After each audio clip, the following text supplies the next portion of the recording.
नमस्कार, स्वागत है एक बार फिर से कपिल इंग्लिश ऑनलाइन क्लासेज में। हम बात कर रहे हैं वॉइसेज की, how to change active sentences into passive voice. तो इसी क्रम में जो पिछली वीडियो में आपने देखा कि हमने बहुत कैसे अपने प्रेजेंट परफेक्ट और पास्ट इंडेफिनिट किया। अब इसमें ज़्यादा समय न लेते हुए मैं सीधे आता हूँ कि आज हम चेंज करेंगे पास्ट कंटिन्यूअस और पास्ट परफेक्ट को। देखिए, असर्टिव सेंटेंसेज की बात कर रहे हैं हम लोग। आज का टेंस है पास्ट कंटिन्यूअस। पास्ट कंटिन्यूअस का जो एक्टिव वॉइस स्ट्रक्चर है, आप देखें, आपको सब्जेक्ट मिलेगा वॉज या वर मिलेगा। अगर सेंटेंस नेगेटिव है तो नॉट मिलेगा और वर में आईएनजी मिलेगी और ऑब्जेक्ट एज यूजुअल और अदर वर्ड्स। ये आपका एक्टिव वॉइस का स्ट्रक्चर है जो आप देख रहे हैं। और इसमें ये भी बता दूं कि जब पैसिव वॉइस करेंगे, जब भी कंटिन्यूअस टेंस की बात होती है, तो नेचुरल है हम बी वर्ब तो रखते ही वॉज वर और साथ में बीइंग एक्स्ट्रा करते हैं। यानी ये जो कन्वर्जन है, ये अभी आप देखेंगे पैसिव वॉइस में कि जैसे हमेशा मैं बताता हूँ कि ऑब्जेक्ट ही इसमें इम्पॉर्टेंट है। ऑब्जेक्ट पर ही पूरा फोकस होना चाहिए कि जो भी वर्ब होगी तो क्या है कि इससे प्रश्न करेंगे, आपको ऑब्जेक्ट मिलेगा, उसको सबसे पहले ले आएंगे। फिर एज यूजुअल, अगर सिंगुलर है तो वॉज, प्लूरल है तो वर। अगर इसमें नॉट था तो यहाँ भी नॉट रहेगा, नहीं था तो नहीं रहेगा। और फिर यहाँ पर ये जो वर्ब में आईएनजी है, जैसे दे वर प्लेइंग फुटबॉल, तो जो प्लेइंग है ये प्लेइंग टूट करके बीइंग प्लेड हो जाएगा। यानी हम बीइंग और वर्ब की थर्ड फॉर्म, जिसको पास्ट पार्टिसिपल कहते हैं। मैं बार बार जिक्र कर रहा हूँ हर वीडियो में कि when you change active voice sentences into passive voice, in passive voice always the verb used is past participle, means third form, हमेशा याद रखिएगा। तो ये जो आईएनजी है ना, ये टूट करके बीइंग और वर्ब था, फिर वही बाई और सब्जेक्ट यानी एजेंट और अदर वर्ड्स।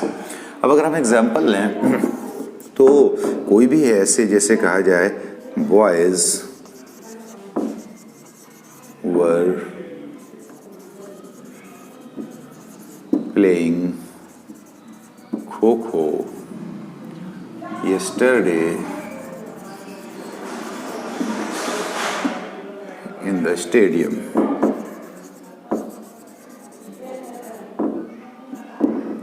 ठीक है। अब वो जैसे अब आपका सिंपल लॉजिक वही है कि क्या खेल रहे थे। yesterday से कोई मतलब नहीं है और हमें इन द स्टेडियम से कोई मतलब है। कब खेल रहे थे, adverb of time. In the stadium कहाँ खेल रहे थे, एडवर्ब ऑफ प्लेस। लेकिन क्या खेल रहे थे, यही चाहिए हमें ऑब्जेक्ट। ये आंसर है खो खो। तो सबसे पहले आप ले आइए खो खो। अब ये स्वाभाविक है, गेम है, सिंगुलर नंबर होगा। खो खो वॉज, निमन सर वॉज कर लिया, फिर बीइंग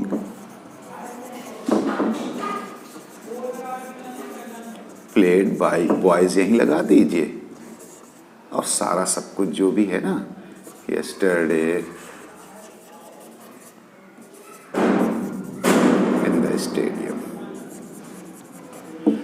यानी एक बात बहुत सिंपल है कि यदि हम सिर्फ इतना ध्यान दें कि ऑब्जेक्ट को फाइंड आउट कर लें और जैसे ही ऑब्जेक्ट आप यूज करते हैं तुरंत बी वर्ब, वो प्रेजेंट में इज ए मार्क काम करेगी, मोस्टली परफेक्ट में बीन काम करेगी और कंटिन्यूअस में बीइंग काम करेगी। यानी इंडेफिनिट में इज आर एम, प्रेजेंट में, पास्ट में वॉज वर, और इसी तरीके से ये। सो हमें इसका भी बहुत ध्यान रखना है, ठीक है।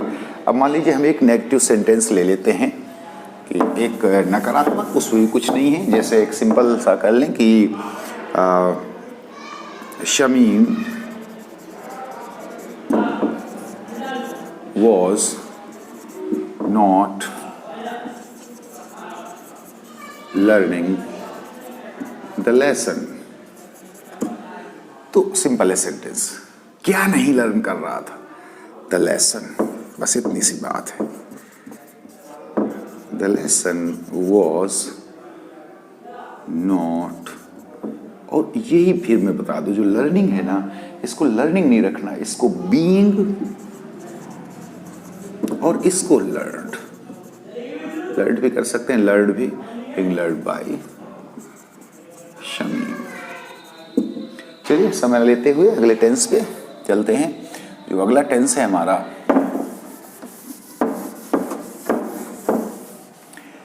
वो है पास्ट परफेक्ट। अच्छा, इससे पहले कि मैं इसकी वॉइसेज क्लियर करूं, पास्ट परफेक्ट के बारे में एक कॉन्सेप्चुअल चीज़ बता दूं जो अक्सर बच्चे गलती करते हैं, और इवन मैं अब ज़्यादा नहीं कहूँगा, लेकिन ध्यान देने वाली बात है, इसको थोड़ा सा समझने की बात है कि पास्ट परफेक्ट क्या है। मैं अक्सर पूछ देता हूँ बच्चों से, हिंदी मीडियम बच्चों से, इंग्लिश वालों को तो ठीक है, कि जैसे कहा जाए मैं खाना खा चुका था, अक्सर पूछता हूँ क्या ये पास्ट परफेक्ट है। विश्वास रखिए 99% केसेज में बच्चे आंसर करते हैं हाँ ये पास्ट परफेक्ट टेंस है। ये नहीं है, ये पास्ट परफेक्ट नहीं है। मीन्स ये अभी वॉइसेज की बात करूँगा मैं, एक टेंस के बीच की छोटी सी चीज़ है जो आपको एक इंटरेस्टिंग लगेगी, कि जैसे हम लोगों को हिंदी में रटवा दिया जाता है ना कि जिन वाक्यों के अंत में चुका था, चुकी थी, चुके थे लगे हुए past perfect. That's not fair, that's no way fair at all. हमें कॉन्सेप्ट क्लियर करनी है। ये मैं खाना खा चुका था या मैंने खाना खाया, दोनों सेम है। ये पास्ट इंडेफिनिट है। ये मैं इसलिए बता रहा हूँ, जब मैं टेंस पढ़ाऊंगा तो आप देखेंगे past perfect means any action complete in the past, यानी पास्ट में कोई एक्शन कब कंप्लीट हुआ हमें एक टाइम बाउंड करना पड़ेगा। जैसे एक लाइन बताकर मैं वॉइसेज पे आता हूँ कि रोगी के पहुंचने से पहले डॉक्टर मर चुका था। दो काम हुए पास्ट में, हम यहाँ बैठे हैं आज, दो काम पास्ट में हुए, जबकि भी आप बात कर रहे हैं कि रोगी के पहुंचने से पहले डॉक्टर मर चुका था, तो दो काम हुए, एक रोगी का पहुंचना, ठीक है, एक हुआ डॉक्टर का मरना। तो जो काम पहले हुआ वो पास्ट परफेक्ट है, जो काम पहले हुआ वो पास्ट परफेक्ट है, और जो काम बाद में हुआ वो पास्ट इंडेफिनिट। यानी पास्ट परफेक्ट तभी हो सकता है जब पास्ट में हम कोई दो एक्शन बताएं। मेरे स्टेशन पहुंचने से पहले ट्रेन छूट चुकी थी, तो जो ट्रेन छूट चुकी थी ना, ये पास्ट परफेक्ट हुआ था, और उसके बाद ये। तो चलिए अब ज़्यादा समय लेते हुए मैं सिंपल फंडा बताऊंगा, जब टेंस की बात होगी तब तो टेंस की बात करूंगा। अभी सीधा सा एक लॉजिकल बात नहीं है कि पास्ट में जैसे आपको परफेक्ट में एक्टिव वॉइस में क्या मिलेगा, subject plus had plus V third plus object plus other words. अगर नेगेटिव है तो हेड होगा, और बस एज यूजुअल जो हो जाएगा ऑब्जेक्ट पहले आ जाएगा, हेड नॉट है तो नॉट रहेगा, ये बीन एक्स्ट्रा हो जाएगा। जब भी हम परफेक्ट टेंस करते हैं तो बीन एक्स्ट्रा हो जाता है बाय सब्जेक्ट और अदर वर्ड्स। ठीक है, चलिए तो एक सरल सी बात अपनी सी आई कि अब हम बात करते हैं एक एग्जाम्पल की, कि जैसे है दे हैड डन इट, बस पैसिव वॉइस होगा, it had been done by them. एक नेगेटिव देख लेते हैं, Suresh had not eaten food, food had not been eaten bye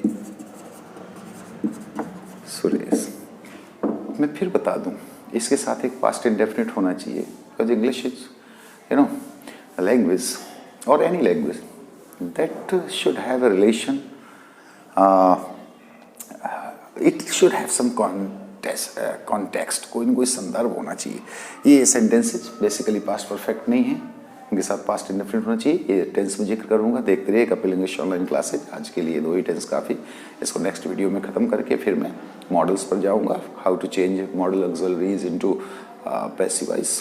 चलिए बात करते हैं, तब तक के लिए देखते रहिए, सब्सक्राइब करते रहिए और दूसरों को भी करवाते रहिए। धन्यवाद।